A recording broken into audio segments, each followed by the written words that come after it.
أعوذ بالله من الشيطان الرجيم. بسم الله الرحمن الرحيم. ألم تر كيف فعل ربك بأصحاب الفيل ألم يجعل كيدهم في تضليل وأرسل عليهم طيرا أبابيل ترميهم بحجارة من سجيل فجعلهم كعصف مأكول. Shadaqallahul azim. Kita kali ini akan membahas tentang surat Al-Fil atau juga disebut dengan surat Alam Tara. Surat Al-Fil turun di Mekah, yang merupakan surat yang ke-19 dari segi turunnya. Surat ini menggambarkan tentang kemenangan, kebenaran, dan juga untuk menunjukkan kebinasaan orang-orang yang menentang Allah Subhanahu wa Ta'ala. Surat ini terdiri dari 5 ayat. Kita akan membahas satu persatu ayat tersebut.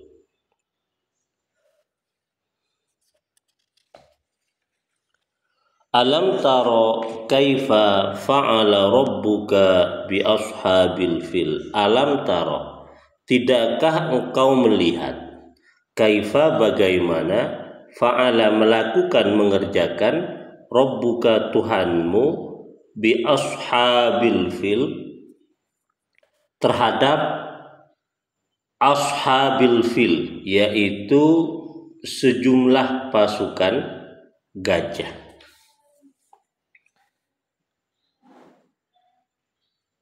Pertama yang penting kita bahas adalah fa'ala, melakukan. Siapa yang melakukan? Rabbuka Tuhanmu. Nih. Di sini ada namanya al-imdadul ghaibi, pertolongan yang bersifat ghaib, di mana Allah langsung turun tangan, tidak lewat hukum kausalitas atau hukum sebab akibat di dalam melakukan sesuatu. Salah satunya ketika Allah membinasakan pasukan gajah, di mana Allah langsung mengirimkan pasukan burung yang entah dari mana, yang dengan burung-burung kecil itu yang secara akal tidak mungkin bisa mengalahkan gajah, ternyata oleh Allah dimampukan untuk menaklukkan pasukan gajah. Nah, ini disebut dengan al-imdadul ghaibi, pertolongan gaib. Ini untuk menunjukkan betapa Allah Maha Kuasa, dan lebih khusus ingin menunjukkan kepada orang-orang kafir Quraisy pada saat itu bahwa sesembahan mereka tidak punya apa-apa, tidak punya kekuasaan apa-apa. Yang paling berkuasa dan punya kekuasaan yang mutlak itu adalah Allah Subhanahu wa Ta'ala, yang salah satu buktinya adalah dengan cara Allah mengirimkan burung-burung kecil yang mengalahkan pasukan gajah yang bisa memporak-porandakan atau mengancam eksistensi daripada keberadaan kota Mekah itu sendiri. Maka di sini kemudian disebutkan Rabbuka, Tuhanmu Muhammad, bukan Rabbu Quraisyin, bukan Rabbu ahli Makkah, bukan Rabbuka Tuhanmu. Ini untuk menunjukkan bahwasanya yang menolong orang-orang Mekah dari keganasan pasukan gajah itu adalah Allah Subhanahu wa Ta'ala, bukan patung-patung atau tuhan-tuhan patung yang mereka sembah. Bi ashabil fil. Nah, ini pasukan besar. Sahibun ashabun, pasukan-pasukan besar. Al-fil gajah, ya. Ini kenapa kok bermakna satu, filun gajah? Ini untuk menunjukkan ada satu pasukan gajah.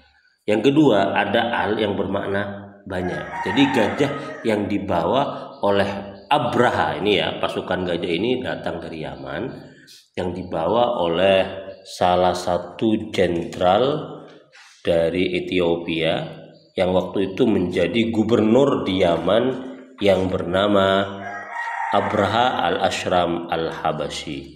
Al-Habasyi itu menunjuk Habasya atau Ethiopia. Asal muasal dari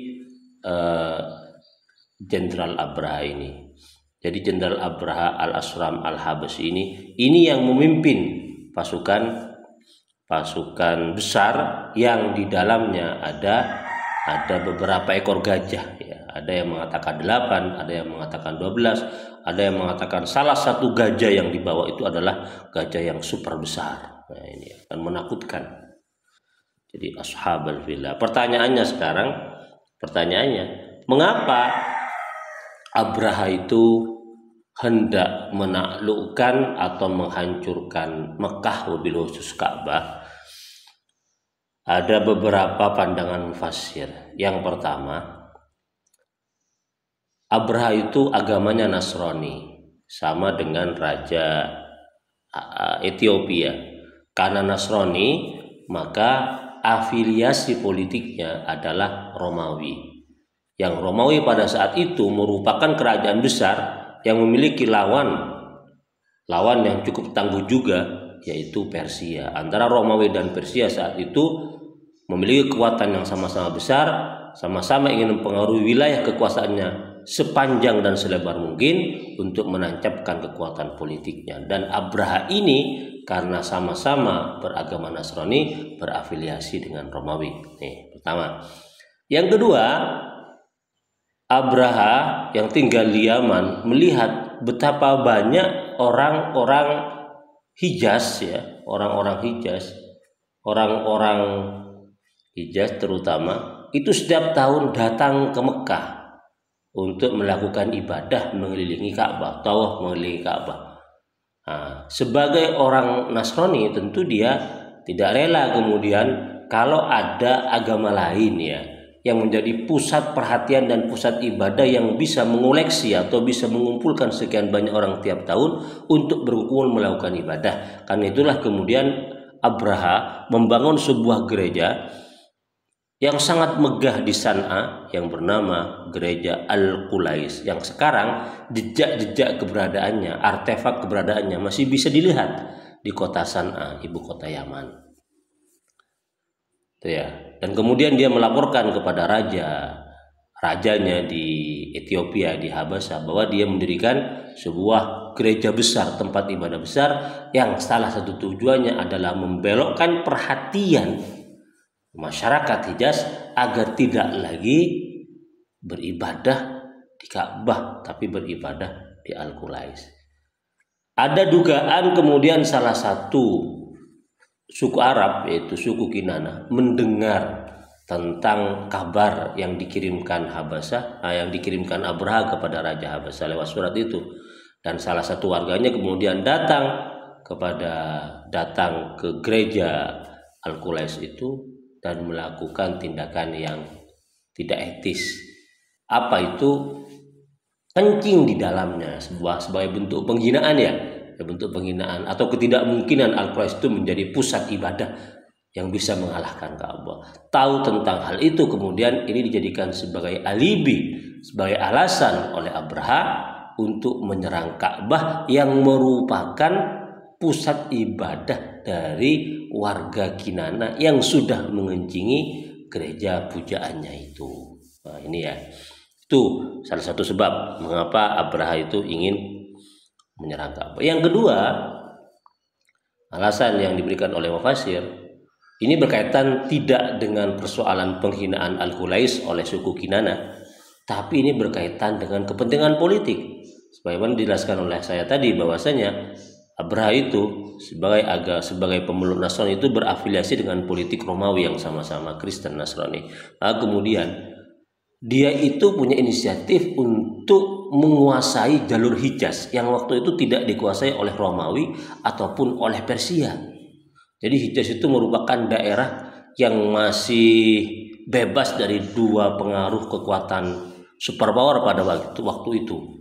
Hanya beberapa suku saling berperang dan tidak ada satupun kerajaan besar baik Romawi dan Persia itu yang menguasai jalur Hijaz, jalur perdagangan yang sangat strategis pada saat itu. Nah, kemudian Abraha itu ingin menguasai jalur Hijaz dengan cara salah satunya adalah menyebar hoax, menyebar fitnah bahwa dia menyerang Ka'bah Karena salah satu penyembah, karena salah satu orang yang beribadah di Ka'bah yaitu Bani Kinanah sudah menghina tempat ibadahnya. Itu hanya strategi politik Abraha saja. Intinya apapun alasannya, Abraha waktu itu betul-betul memang ingin menghancur leburkan pusat Hijaz yaitu kota Mekah, wabil khusus Ka'bah sebagai batu epicentrum, batu magnetis ya, tempat ibadah yang bisa mengumpulkan sekian ribu orang setiap tahunnya. Itu. Lanjut, alam yaj'al kaidahum fi tadlil. Bukankah yaj'al menjadikan Allah kaidahum, tipu daya ashabal fil ini, pasukan besar gajah ini, fi tadlil, dalam kesia-siaan. Tipu daya maka yang dilakukan oleh Abraha sebagai pemimpin pasukan gajah oleh Allah dibuat sia-sia. Dengan cara apa Allah menjadikan tipu daya mereka, strategi politik dan perang mereka yang dahsyat luar biasa melawan penduduk Mekah yang tidak bersenjata itu, oleh Allah dihancurkan ya, Abraha itu dengan cara apa? Wa arsala alaihim, Allah mengirimkan alaihim kepada pasukan gajah toiron, pasukan burung, toiron, burung ababila yang berbondong-bondong. Toirun, burung kecil ini, toir, burung kecil, ababil yang berbondong-bondong. Allah mengirimkan pasukan burung yang datang berbondong-bondong. Sekian banyak tafsirnya ini. Ada yang mengatakan datang dari lautan, kemudian karena begitu banyaknya kelompok-kelompok burung yang datang menyerang pasukan gajah itu sampai langit hitam pada saat itu. Oke, itu salah satunya. Apa yang dilakukan oleh toiron ababil, burung yang berbondong-bondong? Ini ababil bukan nama burung ya. Ini ababil itu nama sifat dari burung yang datang secara berbondong-bondong. Apa yang dilakukan oleh burung itu? Tarmihim, burung-burung itu melemparkan him kepada ashabal fil bihijaratin, dengan batu-batu, min sijil, dari sijil. Oke. Dari sijil. Mengelemparkan burung itu him kepada ashabil fil bihijaratin, dengan batu-batu. Hijaratin itu jamak ya, jamak batu-batu. Mufradnya itu adalah hajarun, satu batu, hijaratun, banyak batu ya. Jadi batu itu dibawa oleh toiron ababil, burung yang berbondong-bondong itu ya. Batu itu dari mana? Min sijil, dari sijil. Sijil ini ada 3 tafsiran. Yang pertama, sijil itu adalah tanah yang sudah mengeras dan menjadi batu. Satu. Yang kedua, sijil ini bermakna tanah yang bercampur dengan tanah hitam yang bercampur dengan panas. Ya.